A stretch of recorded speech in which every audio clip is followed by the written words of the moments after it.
নমস্কার। Arogyam health care পুরুলিয়ার তরফ থেকে আপনাদের সকলকে আমাদের ডায়াবেটিস এন্ডোক্রিন অ্যাওয়ারনেস সিরিজে স্বাগত জানাই। আমি doctor Pankaj Singhania, MDDM endocrinology.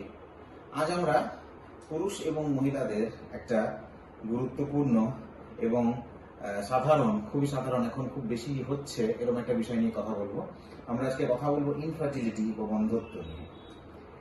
Infertility বা বন্ধ্যত্ব মানেটা হলো যখন স্ত্রী পুরুষ বিয়ের পর একসাথে থাকেন এবং একসাথে 1 বছর থাকার পরও যদি মহিলা বা স্ত্রী প্রেগনেন্ট না হন, তাহলে কিন্তু সেটাকে বন্ধ্যত্ব বা ইনফার্টিলিটি বলা হয়। তাই প্রথমত আগে এই 1 বছরের টাইমটা কিন্তু হতে হবে। অনেকে আমাদের কাছে আসেন বিয়ের 3 মাস বাদে, 6 মাস বাদে, সেটা কিন্তু অনেক সময় ইনফার্টিলিটি নাও হতে পারে।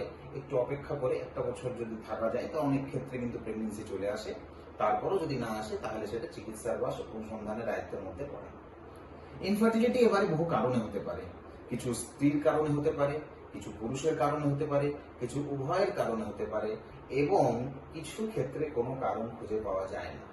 অনেক ক্ষেত্রে কিন্তু কিছু কারণ খুঁজে পাওয়া যায় না। আমরা আজকে বিশেষ করে পুরুষদের ইনফার্টিলিটি বা বন্ধ্যত্বের কারণ নিয়ে আলোচনা করব।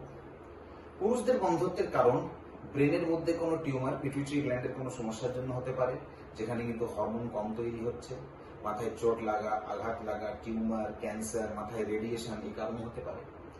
যদি আমাদের টেস্টিস বা পুরুষদের অন্ডকোষে কোনো রকম আঘাত লাগে, চোট লাগে, রেডিয়েশন থেরাপি দেওয়া হয়, কোনো রকম সার্জারি হয়, ছোটবেলায় অন্ডকোষ ড্যামেজ হয়ে যায়, কোনো কারণে একটা অন্ডকোষ কেটে বাদ দেওয়া হয়, সেক্ষেত্রেও কিন্তু অনেক ক্ষেত্রে তাদের শুক্রাণুর মাত্রা কমে যেতে পারে, হরমোনের লেভেল কমে যেতে পারে এবং বন্ধ্যত্ব হতে পারে। এছাড়াও বহু ক্ষেত্রে কিন্তু জেনেটিক কিছু কারণে, যেমন ক্লাইনফেল্টার সিনড্রোম, ক্যালম্যান সিনড্রোম এবং আরো বহু এমন জেনেটিক রোগ আছে যেগুলোর হয়তো নামও আমরা জানি না, তাতে কিন্তু কিছু কিছু সমস্যা জিনসের মধ্যে থাকে, যেটার জন্য কিন্তু বন্ধ্যত্ব বা ইনফার্টিলিটি হতে পারে। এছাড়াও বহু এমন কারণ আছে যেটা কিন্তু অনেক সময় খুঁজে পাওয়া যায় না।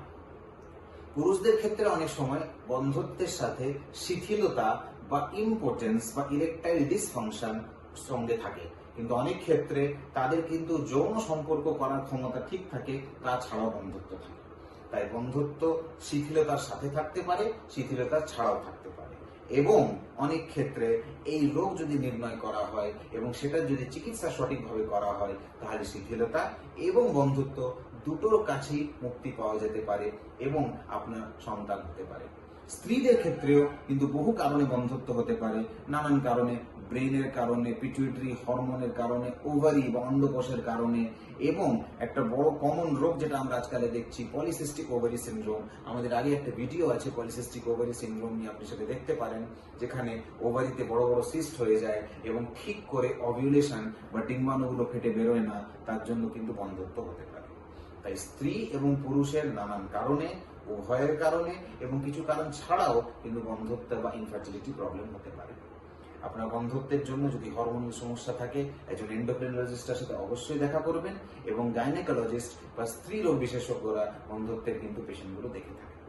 আপনার যদি কোনো এরকম সমস্যা থাকে, আপনার বাড়ির লোকের, আপনার পরিচিত, আপনার আশেপাশে বা এমন কাউকে যদি জানেন, তাহলে তাকে বলুন সঠিক চিকিৎসা করাতে।